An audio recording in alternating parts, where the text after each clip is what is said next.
I did my research profile on Dr. Joe Ringdahl. He received his master's and PhD in psychology from Louisiana State University in 1996 and in 1999.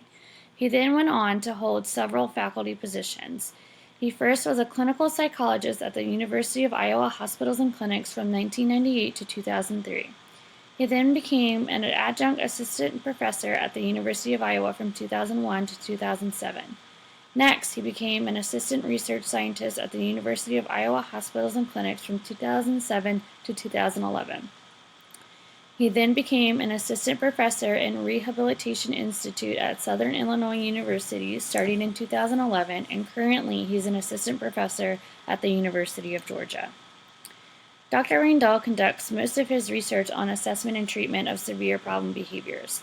Within that area, he conducts research on variables impacting assessment outcomes, initial treatment effects, and maintenance of therapeutic outcomes. Ringdahl still does research primarily in the area of assessment and treatment of severe problem behaviors. He conducted some work relative to preference assessments and translation work related to response strength. Most recently, he began conducting research and clinical work with individuals who have a more mild form of disability or who may not have an identified intellectual or developmental disability, but who could benefit from behavior change programs. These are some of Ringdahl's articles that I'm going to discuss in this presentation. There are more articles described in my paper, but for time's sake, I'm going to focus on these. Previous functional communication training research has proven its effectiveness across various communication modalities. Ringdahl conducted a study that evaluated communication modality preference amongst 18 individuals with developmental disabilities, indicated by response allocation. First, a preference assessment was conducted to determine preferred items for each participant in the study. Then, a functional analysis of the problem behaviors were conducted to determine the function of those behaviors. Next, a modality assessment was conducted to identify 3 ways of manding, which could include card touches, vocal words, manual signs, pragmatic organization, dynamic display use, or micro switch presses for each participant in the study. Functional communication training then occurred to determine the child's preferred form of communication. Results indicated that each individual demonstrated a preferred form of communication. The results of this study can be used as an initial basis for performing evaluations of response options when creating treatments for functional communication interventions for problem behaviors. This experiment examined the effects of a timer-based signal during dense and lean non-contingent reinforcement schedules. There was 1 participant in this study and it was completed in 3 phases: a functional analysis of problem behaviors, an evaluation of a signal in a dense NCR schedule, and an evaluation of the signal in a lean NCR schedule. During the control conditions, the participant had continuous access to preferred stimuli. During the signal condition, the reinforcer was provided for 30 seconds on a specified NCR schedule. Ringdahl found that the participants' problem behavior occurred maintained by access to preferred items. During the dense NCR schedule, the reinforcer was delivered twice as frequently as it was in baseline, and during the lean NCR schedule, the reinforcer was delivered half as frequently as it was in baseline. A timer indicated time until the next reinforcer delivery. Results from this study show that signal NCR schedules correlated with greater overall decreases in responding and faster reductions compared to NCR schedules without a signal.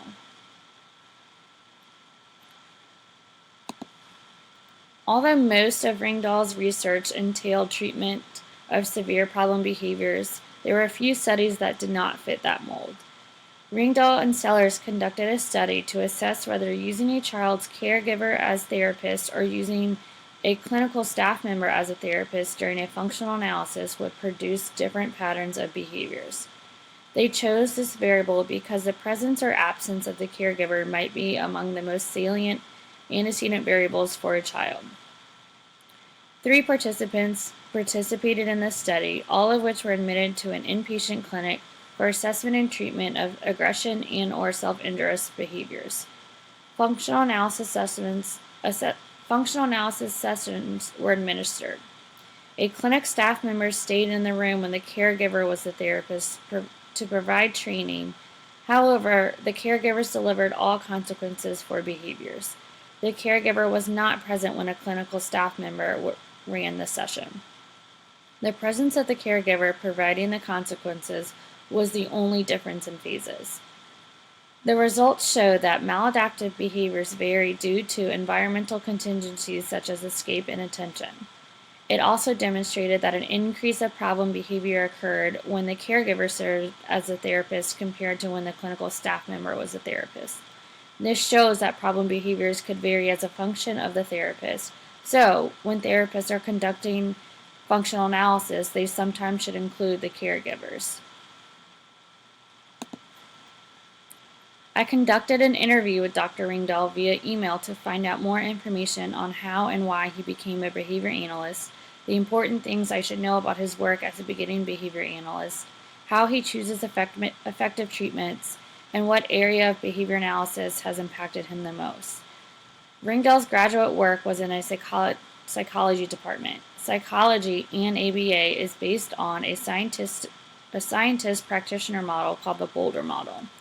So the process was simultaneous for him, and he began when he first gained exposure to the field in the spring semester of his senior year of undergraduate study in 1992. When I asked him about the important things I should know about his work, he explained that he was very lucky in his career. He got the opportunity to receive education and training from Vollmer, Northrop, Iwata, and Mace early on in his career.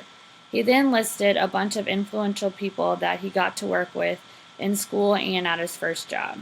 He said that he learned a lot from being exposed to many different and talented individuals. He then went on to explain one thing that he hopes people will learn from his work is that we should not rely on how things have always been when we are designing assessments and treatments. Variations that are relevant can assist us in maximizing our effectiveness.